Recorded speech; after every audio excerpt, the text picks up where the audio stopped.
Student, आज की इस वीडियो में हम लोग सम मोस्ट इम्पॉर्टेंट क्वेश्चन सीखेंगे। ठीक है, यानी ऐसे इम्पॉर्टेंट क्वेश्चन जो 2022 बोर्ड एग्जाम में, यानी जो 4 अप्रैल को बोर्ड एग्जाम होगा, उसमें इन क्वेश्चनों की पूछे जाने की संभावना है। ठीक है स्टूडेंट, तो आप लोग इस क्वेश्चन जितना मैं बता रहा हूँ इसे जरूर तैयार कर लीजिए। ठीक है स्टूडेंट, यानी जो 4 अप्रैल को जो आप लोगों का बोर्ड एग्जाम होगा स्टूडेंट, उसमें इसकी 100% पूछे जाने की संभावना है, जो इस वीडियो में मैं लेकर आया हूँ। तो चलिए देखते हैं स्टूडेंट। तो हमारा देखिए जो क्वेश्चन इसमें लेकर आए हैं, ये आप लोग हर हालत में किसी भी परिस्थिति में आप लोग इसे तैयार कर लीजिए, क्योंकि ये इम्पोर्टेंट क्वेश्चन है। और देखिए स्टूडेंट, इस वीडियो में मैं 3 से 4 क्वेश्चन लेकर आया हूँ जो मोस्ट इम्पॉर्टेंट है, यानी जो 2022 बोर्ड एग्जाम में अर्थात 4 अप्रैल को पूछे जा सकते हैं। तो चलिए स्टूडेंट, हमारा जो फर्स्ट क्वेश्चन है, हम लोग फर्स्ट क्वेश्चन की ओर बढ़ते हैं, जिसे हमारा ओम का नियम यानी ओम्स लॉ। तो ओम्स लॉ ये रिपीटेड क्वेश्चन है, बार बार पूछे जाने वाला क्वेश्चन है। ठीक है, यानी जो ये ओम का नियम है, ये बहुत बार आप लोगों के बोर्ड एग्जाम में पूछा गया है, ये पूछे जाने वाला क्वेश्चन है।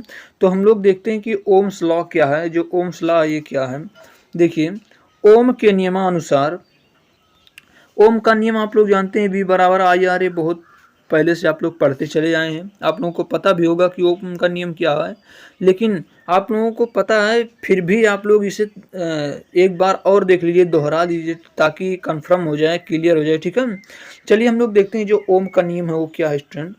तो देखिए ओम के नियमानुसार, यदि किसी चालक की भौतिक अवस्था में क्या क्या हमारे, यदि किसी चालक में भौतिक अवस्था जैसे लंबाई तथा ताप, ध्यान से समझिए भौतिक अवस्था कौन कौन सी, यानी ओम के नियमानुसार जब किसी चालक में भौतिक अवस्था जैसे लंबाई तथा ताप आदि में परिवर्तन ना हो, तो उसमें प्रवाहित होने वाली विद्युत धारा उसके सिरों पर लगने वाले विभवांतर के अनुक्रमानुपाती होती है। ठीक है, यानी ओम के नियमानुसार किसी चालक की भौतिक अवस्था या भौतिक राशि उसके लंबाई तथा ताप में परिवर्तन ना हो, तो उसमें प्रवाहित होने वाली धारा उसके सिरों पर लगने वाले विभवांतर B के अनुक्रमानुपाती होती है। ठीक है, यानी इस अनुक्रमानुपाती और विभवांतर के अनुक्रमानुपाती होती है। लगने वाले धारा, विद्युत धारा को किससे रिप्रेजेंट करते हैं हम लोग, I से, और विभवांतर यानी B से। तो यहाँ हो जाएगा B प्रोपोर्शनल I। ठीक है, यानी अनुक्रमानुपाती होती है तो B प्रोपोर्शनल I। तो B आप लोग जानते हैं कि प्रोपोर्शनल जब हटता है तो कोई कांस्टेंट आ जाता है, तो कांस्टेंट हमारे यहाँ R है। R यहाँ हमारा क्या है, रेजिस्टेंस। ठीक है, यानी जब ये हमारा हटता है, प्रोपोर्शनल हटता है, तो कोई कांस्टेंट आकर जुड़ जाता है, तो ये हमारा R क्या है, यहाँ कांस्टेंट है। ठीक है, कांस्टेंट के रूप में जुड़ा है ये R। ठीक है स्टूडेंट, तो जब प्रोपोर्शनल हटा हमारा तो यहाँ कांस्टेंट के रूप में जुड़ा, तो यहाँ हमारा B बराबर आई आर, फाइनली ये आई आर या आर आई चाहे जो आप लोग कह सकते हैं। ठीक है, जहाँ B बराबर क्या है, विभवांतर है, I बराबर धारा है, और R बराबर प्रतिरोध है। ठीक है, तो आई होप आप लोग इसे अच्छी तरीके से समझ गए होंगे कि ओम का नियम जो होता है B प्रोपोर्शनल I। ठीक है, यानी भौतिक अवस्था में लंबाई तथा ताप को समान कर दिया जाए या परिवर्तन न कर दिया जाए, अर्थात समान कर दिया जाए, स्थिर कर दिया जाए, तो उसमें प्रवाहित होने वाली जो धारा है उसके विभवांतर के अनुक्रमानुपाती होती है, यानी B प्रोपोर्शनल I या फिर B इज इक्वल आर आई। ठीक है, जहाँ B बराबर विभवांतर, I धारा और R रेजिस्टेंस यानी प्रतिरोध है। तो आई होप आप लोग जो ओम का नियम अच्छी तरीके से समझ गए होंगे। तो चलिए स्टूडेंट, हम लोग इसी प्रकार से नेक्स्ट क्वेश्चन जो मोस्ट इम्पॉर्टेंट क्वेश्चन है, ये भी इम्पॉर्टेंट क्वेश्चन है, अवश्य तैयार कर लीजिएगा। ठीक है, नेक्स्ट क्वेश्चन हमारा क्या है, देखिए कितना इम्पॉर्टेंट क्वेश्चन है, ये केवल क्वेश्चन है। देखिए क्या क्वेश्चन है, विद्युत मोटर। ठीक है, जो कि 7 नंबर में, कितने नंबर में आप लोगों के बोर्ड एग्जाम में 7 नंबर में पूछा जाता है विद्युत मोटर का सिद्धांत, यानी इलेक्ट्रिक मोटर डिटेल्स। देखिए किस प्रकार से पूछेगा, विद्युत मोटर की परिभाषा, सिद्धांत, संरचना, कार्यविधि और विद्युत मोटर के उपयोग हमें इसमें कन्फर्म करना। ठीक है, जो कितने नंबर में 7 नंबर में पूछा जाता है विद्युत मोटर का सिद्धांत। तो आप लोग इसे अवश्य तैयार कर लीजिए। ये इम्पॉर्टेंट नहीं, मोस्ट इम्पॉर्टेंट है। इम्पॉर्टेंट तो एक होता है लेकिन ये मोस्ट इम्पॉर्टेंट क्वेश्चन है, ठीक है स्टूडेंट। तो आप लोग इसे जरूर तैयार कर लीजिएगा, ठीक है। यानी 7 नंबर यदि आप लोगों को चाहिए तो इसे अवश्य तैयार कर लीजिएगा फिजिक्स में। चलिए हम लोग देखते हैं जो विद्युत मोटर है इसका। देखिए यहाँ हमारा क्वेश्चन पूछा गया स्टूडेंट। देखिए क्वेश्चन कह रहा है कि विद्युत मोटर का नामांकित आरेख खींचकर इसका सिद्धांत तथा कार्यविधि स्पष्ट कीजिए। विद्युत मोटर में विभक्त वलयों का क्या महत्व है, ठीक है।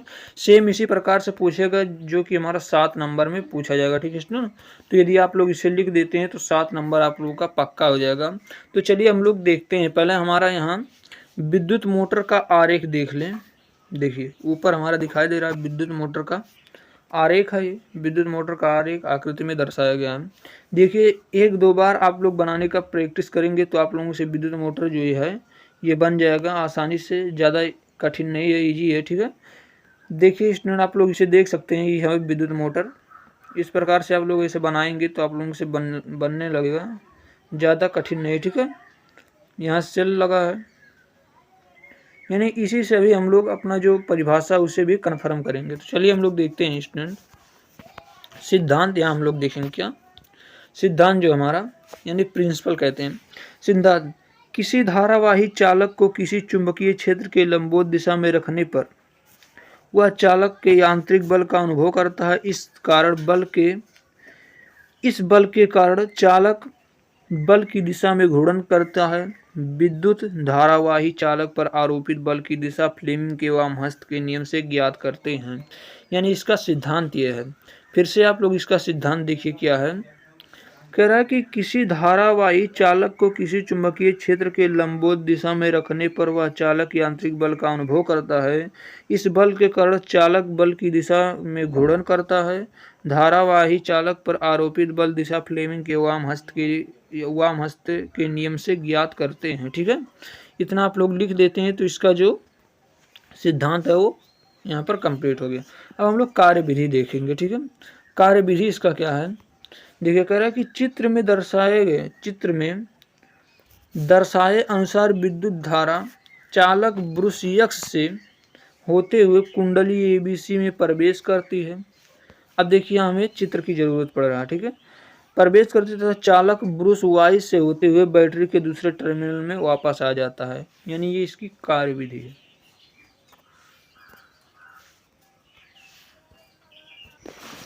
अब देखिए स्टूडेंट यहाँ हमारा जो है अस्पष्टता, यानी अब इसमें हमें स्पष्ट हो रहा है क्या कि भुजा AB में विद्युत धारा A से B की ओर तथा भुजा CD में C से D की ओर प्रवाहित होती है, ठीक है। अतः धारा की दिशा इन भुजाओं में, मैं आप लोगों को चित्र दिखा दूं। भुजा AB यहाँ हमारा कहाँ है, देखिए भुजा AB है यहाँ A से B की ओर और C हमारा यहाँ और D हमारा यहाँ, ठीक है। ये D है तो C से D की ओर ये धारा प्रवाहित होती है। अब फिर क्या कह रहा है, धारा प्रवाहित होती है तो धारा की दिशा इन भुजाओं पर परस्पर विपरीत है, यानी उल्टा है, ठीक है। एक में A से B की ओर तो दूसरे में C से D की ओर प्रवाहित होती है। इसलिए फ्लेमिंग के वामहस्त के नियम से AB आरोपित बल अधोमुखी धकेलता है, जबकि भुजा CD पर आरोपित बल ऊपरी मुखी धकेलता है। अतः इस बल युग्म के कारण कुंडली धारा धुरी अक्ष पर वामावर्त घूर्णन करती है। यानी ये हमारा क्या हो गया, कार्यविधि हो गया। अब विभक्त वलयों का कार्य क्या है, ये केवल यही लिख देते हैं तो हमारा जो विद्युत मोटर का सिद्धांत है वो कंप्लीट हो जाएगा। देखिए विभक्त वलयों का कार्य इसमें स्टूडेंट बताया गया है कि विद्युत मोटर में विभक्त वलयों को दिक् परिवर्तक का कार्य करता है। चित्रानुसार विभक्त वलय P तथा Q का संपर्क क्रमशः ब्रश X Y है, परंतु आधे घूर्णन के बाद Q का संपर्क ब्रश X से होता है, P का संपर्क ब्रश Y से होता है, ठीक है।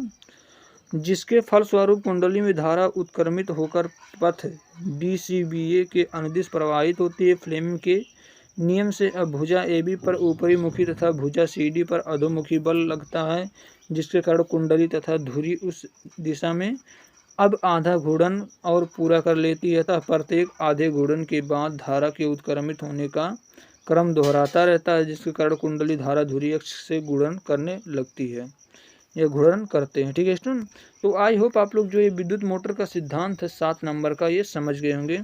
आप लोग 1-2 बार इसे प्रैक्टिस करेंगे, पढ़ेंगे तो आप लोगों को आ जाएगा। चलिए हम लोग इसी प्रकार नेक्स्ट क्वेश्चन जो हमारा अगला है, मोस्ट इम्पॉर्टेंट क्वेश्चन है स्टूडेंट, ये है हमारा पार्श्व क्रम। जो हमारा पार्श्व क्रम संयोजन होता है,